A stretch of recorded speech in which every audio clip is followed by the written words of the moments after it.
sémantique post-wistingenienne, un effort pour comprendre comment les phrases peuvent être représentationnelles sans être picturales.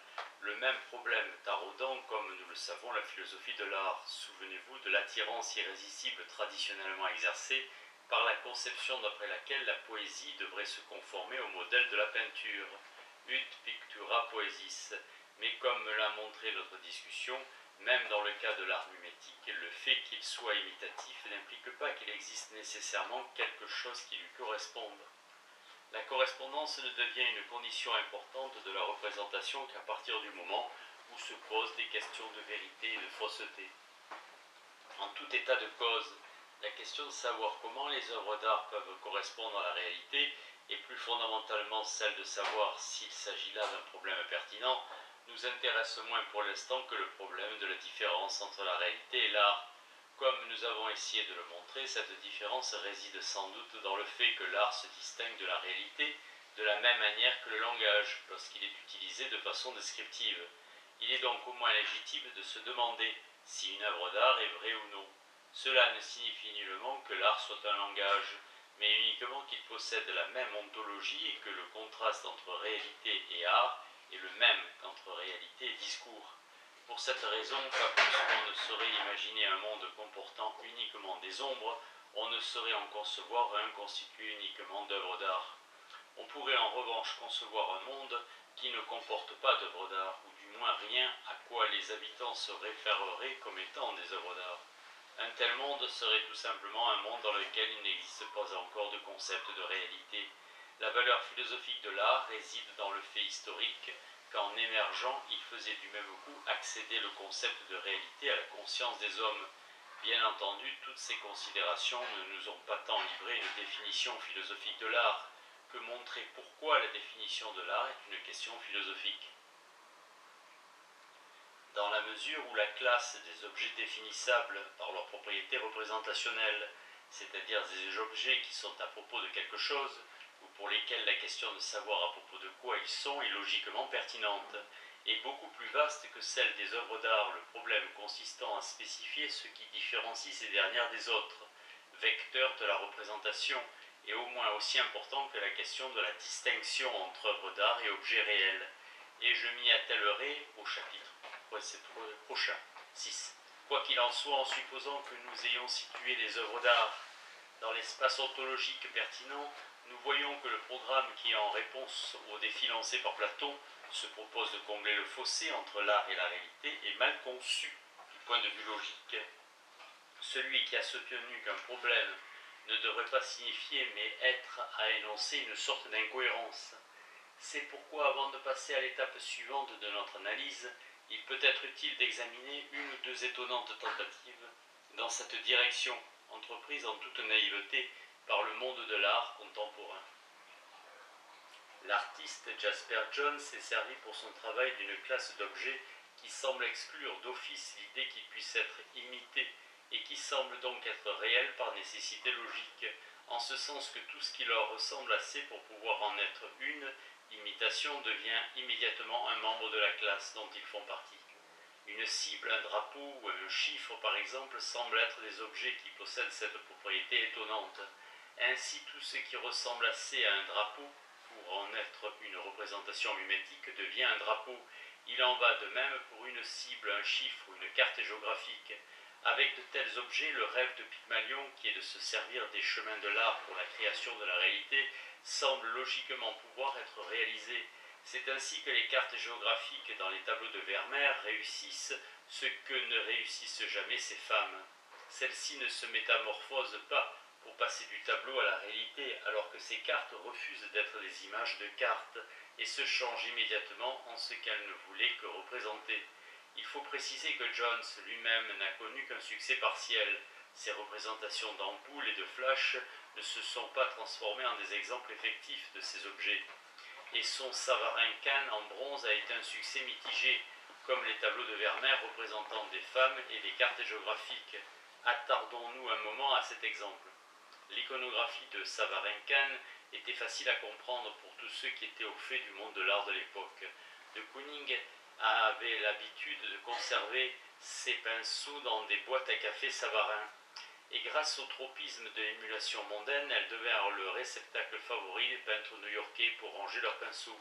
Jones érigea une sorte de monument à cette coutume en réalisant l'effigie en bronze d'une boîte Savarin garnie de pinceaux, dont le moule peut très bien avoir été une véritable boîte de Savarin, et quelques pinceaux réels. Il colora son œuvre de manière réaliste, comme une statue grecque, afin qu'elle ressemblât à son sujet, le bronze étant sardoniquement noyé sous la peinture.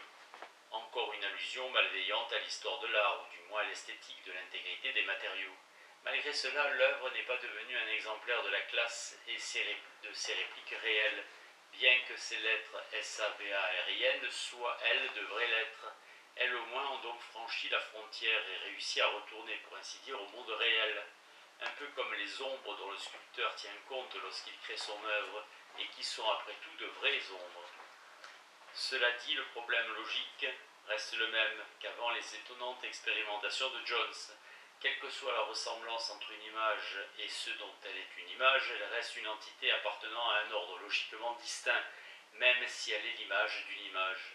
Degas a fait un portrait de son ami, le peintre Tissot, le montrant dans une pièce contenant des tableaux, dont un portrait flamand qui ressemble malicieusement à Tissot lui-même. Supposons qu'on découpe le tableau pour n'en garder que ce portrait flamand. Il est possible qu'il ressemble à un tableau flamand ou à une copie du XIXe siècle d'un tel tableau.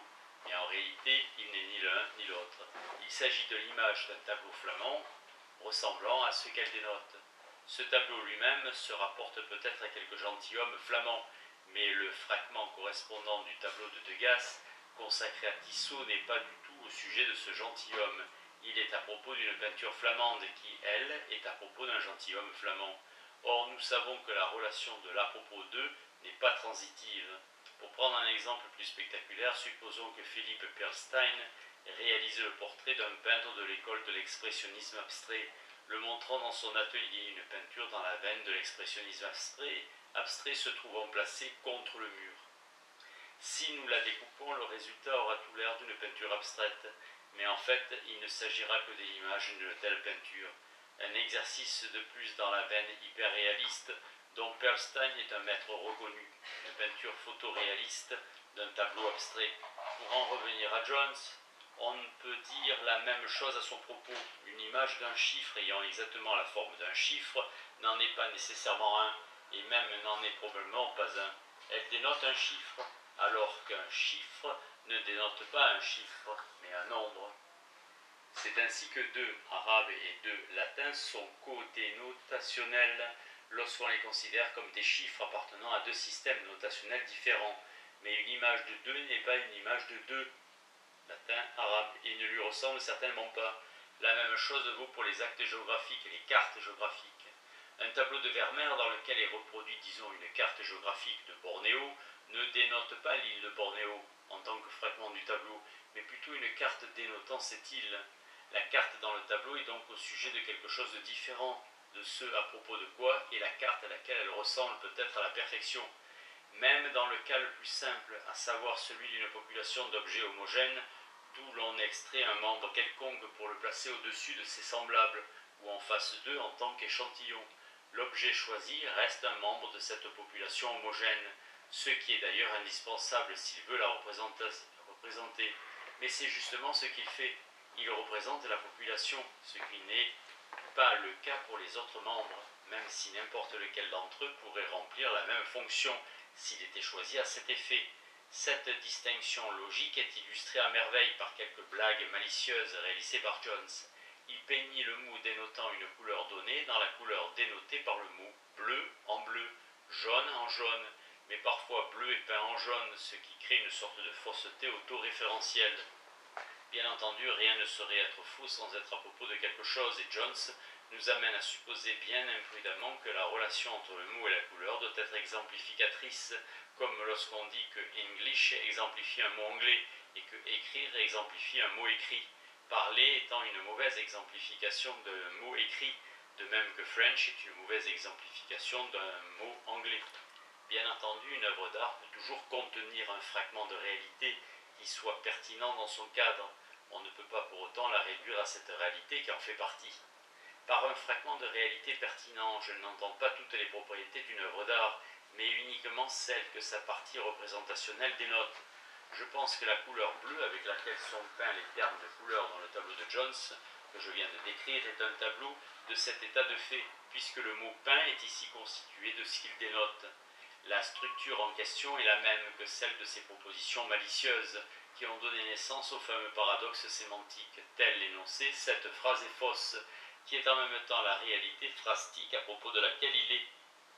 L'utilisation de mots rend facile la création d'œuvres structurées sur ce mode de l'autoréférentialité. Un jour, l'artiste américain Peto, spécialiste du trompe-l'œil, réalisa un tableau qui, parmi divers autres objets courants, rendus de manière réaliste, comportait un article de journal découpé où était décrite une œuvre d'art qualifiée de tellement réaliste qu'un chat lui avait donné des coups de griffe. L'œuvre en question était le tableau de Peto lui-même, sur lequel, je me le rappelle, étaient peints des coups de griffe, et j'ai vu d'autres tableaux de la même école qui représentaient leur propre dos, c'est-à-dire la toile, le châssis, diverses étiquettes et tout ce que leur verso aurait pu offrir à la vue. Mais il est possible d'être bien plus subtil en la matière. C'est ce que confirment les œuvres de Frank Stella qui, selon l'interprétation brillante de Michael Fried, comportent une sorte de structure déductive grâce à laquelle les peintures ont été pour ainsi dire générées in toto par les formes spécifiques de leur bord extérieur. Lorsqu'on regarde un Stella typique de ses débuts, il apparaît comme une série de raies concentriques appliquées en une couche de peinture mince sur fond monochrome. Ces tableaux ont l'air d'échantillons de tissu et paraissent résolument abstraits, dans la mesure où il semble n'y avoir rien à propos de quoi ils pourraient être, à moins de supposer qu'ils sont au sujet des raies au lieu d'être considérés par elles. Puis subitement on se rend compte qu'ils sont en fait à propos de la forme de leur forme support physique, de leur propre support physique. L'expression « puis subitement » doit évidemment être relativisée. Si Fried a raison lorsqu'il écrit « Je crois qu'il faut dire que les critiques d'art, même lorsqu'ils l'approuvent, se sont montrés incapables de comprendre la peinture de Stella en termes formels, ils n'ont pas pris conscience de la signification et probablement même pas de l'existence de cette structure déductive. » L'argumentation développée par Fried dans Free American Painters mérite d'être citée.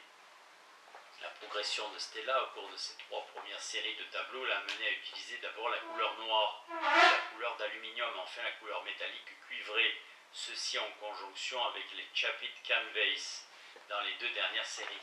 Elle semble s'accorder parfaitement avec cette version spécifique du modernisme qui considère que la peinture la plus avancée des 100 dernières années a démontré que les peintures ne sont rien d'autre qu'une sous-classe de choses dotées par la tradition de certaines caractéristiques conventionnelles. Par exemple, le fait de tendre une toile sur un support en bois généralement rectangulaire. Une fois reconnu le caractère arbitraire de ces conventions exige leur élimination. Selon cette manière de voir, l'insistance mise sur le caractère littéral du support pictural, de Manet jusqu'à Stella, ne représente rien d'autre que la prise de conscience graduelle de cette vérité, d'après laquelle les peintures ne diffèrent sur aucun point essentiel des autres classes d'objets du monde. Cette vision des choses qui répugne à Fried ne saurait guère être confirmée par les œuvres de Stella, dont le contenu est uniformément pictural et qu'on pourrait presque considérer comme des définitions de leur propre contour. Aussi constitue-t-elle l'inverse de la méthode des abstractions extensives, à laquelle Whitehead accorda une telle importance et qui impliquait la construction de régions emboîtées et concentriques définies de telle manière que de 2 membres quelconques d'un ensemble de régions, l'un inclut l'autre, l'autre non tangentiellement, aucune région n'étant incluse par chaque membre de l'ensemble. Ceux-ci convergeant vers les points, lignes et surfaces que Whitehead tenta de définir grâce à ces ensembles de régions. D'ailleurs, si les tableaux de Stella affirmaient au sujet d'eux-mêmes qu'ils sont de simples objets du monde, le fait même de l'affirmer les réfuterait. En général, une pomme n'affirme pas qu'elle n'est rien qu'une pomme. En un sens, rien n'est à la fois plus facile ni plus difficile que de créer une œuvre qui soit identique à son support physique. En effet, ce dernier se transformerait ipso facto en sujet de l'œuvre, alors que les supports physiques sont par nécessité logique dénués de tout autre sujet. Le problème est analogue à celui rencontré par certains artistes contemporains qui s'efforçaient de réaliser des surfaces radicalement planes. Rien de plus facile en apparence, les surfaces étaient planes, et pourtant le projet était irréalisable dans la mesure où on avait beau appliquer la couche de peinture de manière tout à fait uniforme, Le résultat était toujours un espace doté d'une certaine profondeur picturale indéterminée. Quant à la tentative d'arrimer la surface en peignant une raie, comme dans l'œuvre de Newman, elle soulève immédiatement la question de la relation entre la raie et la surface, question à laquelle nous reviendrons le moment venu. Les bords du tableau ont toujours joué un rôle important dans la peinture, et il est certainement exact de dire que ce sont eux qui génèrent la composition qui occupe l'espace qui délimite, puisque c'est par rapport aux bords que les points focaux et les points de vue sont compositionnellement conçus. Cette pertinence des bords n'apparaît jamais avec toute force que lorsque l'artiste s'en moque, comme dans l'œuvre de Bonnard, où les bords se situent à l'endroit précis où la peinture s'arrête, délimitant un espace qui n'ont en rien défini. Mais même dans la peinture classique, l'œuvre ne se référait généralement pas à ses bords. L'enlèvement des Sabines, tableau d'une composition esquisse, est à propos d'un événement violent et non pas à propos des éléments qui font partie de la représentation de cet événement. Cependant, bien qu'il fasse preuve de détermination et d'inventivité à l'intérieur des limites qu'il se donne, Stella fait seulement progresser une tradition qui connaissait déjà des références occasionnelles au bord du tableau. Le martyre de Sainte Pétronille de Guerchin en est un exemple. Il n'est pas surprenant qu'on trouve le même trait dans certains tableaux étonnants de Vermeer, où le bord de la peinture concorde avec les bords d'un cadre illusoire, les rideaux peints semblant s'échapper hors de lui dans un mouvement impossible. De telles œuvres sont de véritables incarnations de l'argument ontologique, puisqu'elles exhibent comme faisant partie de leur structure ce au sujet de quoi elles sont. Ce sont des entités auto-instanciatrices. Du point de vue de leur logique, elles s'opposent aux peintures impossibles, dont la structure exclut toute instanciation, comme c'est typiquement le cas chez Hercher, ou encore dans ces sortes d'objets impossibles qui jouent un rôle central dans la psychologie de la perception visuelle. Les peintures impossibles sont pratiquement de pure représentation, puisque les choses dont elles sont les images au sens pictural sont telles qu'elles ne sauraient en être des images au sens dénotationnel. Elles ne peuvent être vraies puisqu'à l'intérieur de l'espace tridimensionnel, il n'existe rien à quoi elles pourraient ressembler. Étant nécessairement fausses, comme celles de Stella sont nécessairement vraies, on pourrait y voir des équivalents picturaux des phrases qui, bien que n'étant pas inconsistantes par leur forme, ne peuvent néanmoins jamais être vraies dans aucun monde. Il n'est pas difficile de trouver des cas analogues dans les autres arts. L'appel du corps de chasse au deuxième acte de Tristan est un appel de corps de chasse tout en étant à propos d'un appel de corps de chasse, de même que le chant du berger dans le troisième acte est aussi ce au sujet de quoi il est. Et lorsque Pope écrit avec beaucoup d'esprit, vers 347 de l'essai on criticism, and 10 low words of the creep in one dull line, ce vers consiste réellement en 10 mots triviaux, low, formant un vers insipide, doul, mais en même temps, à cause de son humour et de son auto-exemplification, cette ligne n'est évidemment pas fade du tout. La conscience de soi malicieuse dont l'auteur fait preuve le sauve et fait qu'elle transcende son insipidité. Lorsque les artistes contemporains introduisent des éléments verbaux dans leur peinture, cela nécessite toujours une décision complexe quant à leur statut du fait que les mots sont toujours à la fois des vecteurs de signification et des objets matériels, et parce qu'une image d'un mot doit être distinguée d'un mot tout court. Hit de Robert Indiana est davantage un mot en peinture que la peinture d'un mot, à l'inverse de ce qui se passe chez Hopper lorsqu'il peint le mot stop sur un panneau de signalisation. Stop appartient dans ce cas au sujet de la peinture et non à la peinture elle-même. La tension subtile qui existe entre ces diverses possibilités constitue un aspect important de la structure des panneaux réalisés par Arakawa dans The Mechanism of Meaning, œuvre spectaculaire qui se situe presque au niveau de la philosophie, puisqu'elle est au sujet du genre de décision que je viens de décrire. Les panneaux font penser à des planches de quelques tests d'intelligence un peu farfelus. Les mots n'y sont pas de simples formes, mais de véritables commandements auxquels le spectateur doit réagir, l'œuvre n'étant pas un tableau qu'il suffirait de contempler. Pourtant, il est impossible de soustraire les commandements en question à la dimension picturale de l'œuvre, bien que rien n'exige que des commandements soient peints. On peut donner des ordres par voie orale, donc il ne s'était agi que de donner des instructions. Arakawa aurait pu faire défiler une bande sonore enregistrée ou se servir de casques tels qu'on peut en louer dans les musées, ou encore Ronald Feldman pourrait se placer à côté des tableaux et dispenser les instructions ou encore distribuer des imprimés où elles seraient inscrites. Mais qu'est-ce qui resterait alors des tableaux qui ont besoin des instructions comme partie d'eux-mêmes et qui refusent en conséquence de se dissoudre en simple signification? Ainsi, on est de nouveau et malgré tout confronté aux peintures considérées comme des objets à contempler plutôt que comme des instructions à suivre. D'ailleurs, la facture des lettres mérite le coup d'œil, et pourtant on ne peut pas non plus les traiter simplement comme des éléments picturaux. Tout spectateur appartenant à une communauté linguistique étrangère a besoin d'une traduction s'il veut réagir autrement qu'en illettré. L'éditeur allemand du livre Der Mechanismus der Bedeutung doit traduire les peintures, ce qui n'aurait aucun sens dans le cas d'un livre reproduisant des peintures florales par exemple. Même s'il peut être intéressant de connaître le nom des fleurs, ceux-ci ne jouent pas de rôle ni n'occupent de position à l'intérieur de la structure des œuvres. Reste à examiner les interrelations complexes entre ce qui est montré et la manière dont cela est montré, mais j'aimerais d'abord approfondir les résultats acquis en empruntant une voie dans laquelle nous ne nous sommes pas encore engagés jusqu'à maintenant.